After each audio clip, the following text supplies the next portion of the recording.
നമസ്കാരം, രാജേഷ് ബ്ലോഗിലേക്ക് സ്വാഗതം. ഇന്ന് എളുപ്പത്തിൽ തയ്യാറാൻ പറ്റുന്ന ഒരു പലഹാരമായിട്ടാണ് ഞാൻ വന്നിരിക്കുന്നത്. അതെന്താണെന്ന് വെച്ചാൽ വാഴയില അടയാണ്. അങ്ങനെ നമുക്ക് തേങ്ങ എടുത്തിട്ടുണ്ട്, അരിമാവ് എടുത്തിട്ടുണ്ട്. തേങ്ങ നല്ലവണ്ണം ചെറിയതായിട്ട് പൊടിയായി തിരുമിയെടുക്കുക. പിന്നെ അത് വലിയ വലിയ പീസുകളായിട്ട് കിടക്കാൻ പാടില്ല.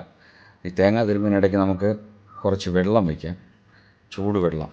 മാവ് മിക്സ് ചെയ്യാൻ വേണ്ടിയാണ്, കുഴച്ചെടുക്കാൻ വേണ്ടി നമ്മൾ വെള്ളം വെച്ചിട്ടുണ്ട്. തേങ്ങ ഫുള്ളായി തിരിഞ്ഞെടുക്കുക.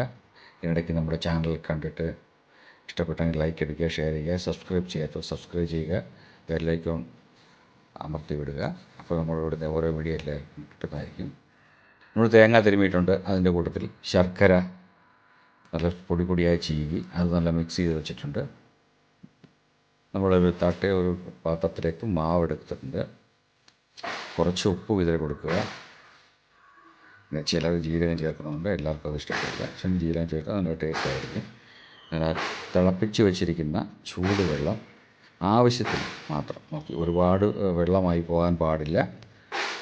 ചെറിയ കട്ടിക്ക് തന്നെ മാവ് നമ്മൾ ഇഡ്ഡലിക്കൊക്കെ ചപ്പാത്തിക്കൊക്കെ മിക്സ് ചെയ്യുന്ന പോലെ തന്നെ മിക്സ് ചെയ്തെടുക്കുക. ഇച്ചിരി കട്ടിക്ക് തന്നെ വേണം. ഒരുപാടങ്ങ് വെള്ളമായി കഴിഞ്ഞാൽ പിന്നെ അത് നമുക്ക് ചെയ്യാൻ പറ്റില്ല. അതുകൊണ്ടാണ്. അപ്പോൾ നമ്മൾ എടുത്ത് വെച്ചിരിക്കുന്ന ഇലയിലേക്ക് അത് ഇച്ചിരി ചൂട് ആറി കഴിയുമ്പോൾ കൈ പൊള്ളാതെ സൂക്ഷിക്കണം. നല്ല പരത്തിയെടുക്കുക, നല്ല അമർത്തി ഇതേ ഷേപ്പിൽ നല്ല റൗണ്ടായിട്ട് പരത്തിയിട്ടുണ്ട്. അതിലേക്ക് നമ്മൾ മിക്സ് ചെയ്ത് വെച്ചിരിക്കുന്ന ശർക്കരയും തേങ്ങയും, ചിലർ അതിൽ അവൽ ചേർക്കാറുണ്ട്, അവലും ചേർത്താൽ നല്ലതാണ്.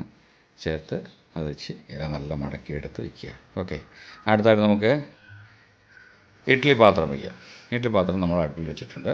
അതിലേക്ക് കുറച്ച് വെള്ളം ഒഴിച്ച് അത് തീ കൊടുത്തിട്ടുണ്ട്.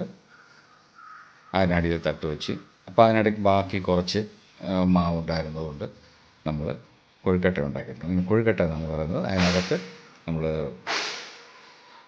മിക്സ് എല്ലാം വെച്ച് എല്ലാം ഓക്കെ ആക്കിയിട്ടുണ്ട്. നമ്മൾ ആ തട്ട് വെച്ചിട്ടുണ്ട്. അടുത്തതായിട്ട് അതിലേക്ക് നമ്മൾ ഉണ്ടാക്കി വെച്ചിരിക്കുന്ന വാഴയിൽ പരത്തി വെച്ചിരിക്കുന്ന വാഴയിലയിലെ അപ്പം അതിലേക്ക് നമ്മൾ പറക്കി വയ്ക്കുകയാണ്. അപ്പോൾ വെള്ളം തിളച്ചിട്ടുണ്ട് കേട്ടോ, ആവി വരുന്നുണ്ട്, കാണാമല്ലോ. അപ്പോൾ അത് പറക്കി വെച്ച് എല്ലാം അടുക്കി വയ്ക്കുക. അതിലേക്ക് കൊഴുക്കട്ട ഉണ്ടാക്കി വെച്ചിട്ടുണ്ട്, അതും പറക്കി വയ്ക്കുക. ഒരു 15 മിനിറ്റ് അത് അടച്ചു വെച്ച് നല്ലോണം മൂടി അടച്ചു വെച്ച് വേകാൻ വിടുക. ഇതിനിടയ്ക്ക് നമ്മുടെ ചാനൽ കണ്ട് ഇഷ്ടപ്പെട്ടാൽ, നിങ്ങൾക്ക് ഇഷ്ടമായ നല്ലതാണെന്ന് തോന്നിയാൽ ലൈക്ക് അടിക്കുക, മറ്റുള്ളവരിലേക്ക് ഷെയർ ചെയ്യുക, ഒരു കമൻ്റ് ഇടുക. കൂടെ സബ്സ്ക്രൈബ് ചെയ്യാത്തവർ നമ്മുടെ ചാനൽ ഒന്ന് സബ്സ്ക്രൈബ് ചെയ്യുക. ഓക്കെ, ബെല്ലൈക്കോൺ തട്ടിവിട്ട് ഓൾ കൊടുക്കുക. എന്നിട്ട് നമ്മൾ ഫൈനലി അങ്ങനെ നമ്മളുടെ ഇലയട റെഡിയായിട്ടുണ്ട്. നമ്മുടെ നാട്ടിലിത് സാധാരണ എന്താ പറയുന്നത്, ഈ കറുത്ത വാവ് വരുന്ന ദിവസങ്ങളിലൊക്കെ ഉണ്ടാക്കുന്നത് അട ഉണ്ടാക്കുക എന്നൊക്കെ പറയില്ലേ, അങ്ങനെയൊരു പലഹാരമാണിത്. എല്ലാവർക്കും വീട്ടിൽ ഉണ്ടാക്കി നോക്കാം. എല്ലാവരും ഉണ്ടാക്കി നോക്കാൻ ശ്രമിക്കുക. ഓക്കെ, അപ്പോൾ നല്ല ടേസ്റ്റി ആയിട്ടുള്ള ഇലയടയും കൊഴുക്കട്ടയും റെഡിയായിട്ടുണ്ട്. അപ്പോൾ അതിൻ്റെ കൂട്ടത്തിൽ 4 മണിക്ക് ഒരു ചെറിയ സ്നാക്സായ ഒരു ടിഫിനായി ഉപയോഗിക്കാം. പിന്നെ ചായയും റെഡിയായിട്ടുണ്ട്. അപ്പം നമ്മൾ ചായയൊക്കെ റെഡിയായിട്ടുണ്ട്. 4 മണിക്ക് കഴിക്കാൻ വേണ്ടി ഞാൻ ചായ കുടിച്ച് സ്നാക്സൊക്കെ വെച്ചിട്ട് വരാം. വീണ്ടും നല്ല ഒരു വീഡിയോയുമായി ഞാൻ വരാൻ നിങ്ങളുടെ മുമ്പിൽ ശ്രമിക്കുന്നതാണ്. വീണ്ടും വരുന്നവരെ വെയിറ്റ് ചെയ്യുക. ഓക്കെ, അപ്പോൾ ചായ കുടിച്ചിട്ട് വരാം. വീണ്ടും അടുത്ത വീഡിയോയുമായി വരുന്നവരെ നിങ്ങൾക്ക് എൻ്റെ നമസ്കാരം. ഓക്കെ, വീണ്ടും കാണാം. ബായ്.